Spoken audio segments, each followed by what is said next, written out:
এই নামাজ যদি আপনাকে অন্যায় কাজ থেকে দূরে না রাখে, তাহলে এই নামাজের কোনো মূল্য নেই। এখন আপনি নামাজ পড়ে গিয়েছেন, মা বাবাকে আপনি গালি দিয়েছেন, তাহলে যে নামাজ আপনাকে গালি থেকে দূর করতে পারে নাই, যে নামাজ আপনাকে মা বাবাকে কষ্ট দেওয়া থেকে দূরে থাকতে পারে নাই, ওই নামাজ দিয়ে আল্লাহ পাকের কোনো কাজে আসবে না। এই নামাজের জন্য আল্লাহ পাক কাঁদে না। আপনি নামাজ পড়বেন তো আপনি মা বাবাকে সাথে সুন্দর ব্যবহার করবেন, আপনি নামাজ পড়বেন তো অন্যায় থেকে দূরে থাকবেন, আপনি নামাজ পড়বেন তো সকল গরিব মিসকিন সকলের সাথে সুন্দর আচরণ করবেন, আপনি নামাজ পড়বেন তো আপনার জবানে সুন্দরতম আচরণ থাকবে, সুন্দর ব্যবহার থাকবে।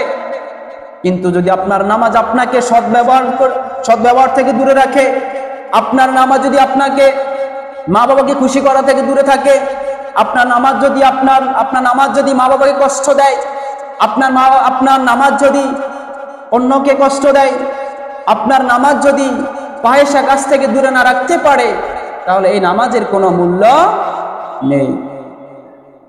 নামাজ ঠিক থাকবে তো মা বাবাকে ঠিক রাখতে হবে। নামাজ ঠিক রাখতে হলে অন্যায় থেকে দূরে থাকতে হবে। নামাজ ঠিক রাখতে হলে ফাহিশা কাজ থেকে আপনাকে দূরে থাকতে হবে।